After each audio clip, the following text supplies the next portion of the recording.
अरूपी पदार्थ केवल ज्ञान का विषय बनता है। वैसे रूपीषु अवधि ज्ञान का विषय रूपी पदार्थ होता है। केवल ज्ञान प्रत्यक्ष ज्ञान है, वह समस्त संसार के पदार्थों को, चाहे वह रूपी हो चाहे वह अरूपी हो, उन्हें ज्ञान का विषय बना लेता है। मनःपर्यय ज्ञान का विषय आया है तदनंत भागे मनःपर्ययस्य। तत्वार सूत्र के प्रथम अध्याय में ये दो सूत्र आते हैं।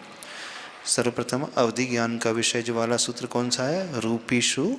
रूपिष्ववधे यानी रूपिषु अवधे।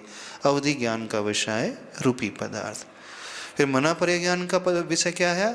तद अनंत भागे मनःपर्ययस्य। तद का अर्थ क्या?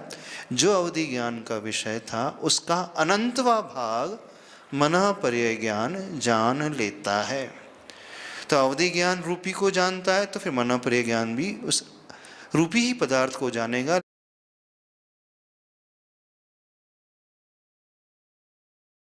लेकिन उसका अनंतवा हिस्से तक भी जान लेगा। अब प्रश्न है कि मनःपर्यय ज्ञान तो दूसरों के मन में स्थित जो विचार चल रहा है, चिंतन चल रहा है, उसे जानेगा।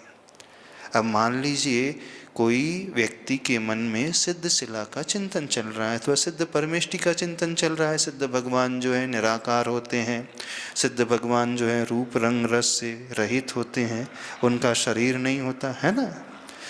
अब वह चिंतन जो आया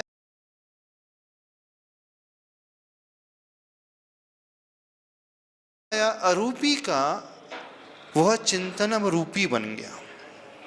भले ही वो अरूपी सिद्धों का चिंतन कर रहे हैं, लेकिन चिंतन अपने आप में रूप का रूप ले ली, रूप के रूप में परिवर्तित हो गया। नहीं, किसी व्यक्ति के मन में चल रहा है कि सिद्ध शिला अर्धचंद्राकार होती है। सिद्ध परमेष्टि जो है मनुष्य के आकृति में, पूर्व अवस्था में, पूर्व भाव में जो मनुष्य का शरीर था उससे किंचित न्यून जो आत्मा के प्रदेश होते हैं, तो वह रूपी हो गया। इस अपेक्षा से वह रूपी पदार्थों को अपना विषय बनाएगा। अरूपी का होते चिंतन होते हुए रूपी के रूप में कन्वर्ट हो जाएगा। प्लस इतना ही नहीं, राजवार्तिक ग्रंथ में यह भी आता है कि वे मुनिराज जिन्हें ऋजुमति और विपुलमति मनःपर्यय ज्ञान होता है, तो वे देश में, राष्ट्र में होने वाले अकाल सुभिक्ष है उसका भी ज्ञान कर लेते हैं। चिंतित ही नहीं, अर्धचिंतित का भी ज्ञान कर लेते हैं, और अचिंतित का भी ज्ञान उन्हें हो जाता है। इन्हें भविष्य में वो क्या चिंतन करेगा सामने वाला संगी पंचेंद्रीय मनुष्य, उसका भी ज्ञान उन विपुलमति मनःपर्यय ज्ञानधारी महामुनि राज को हो जाता है।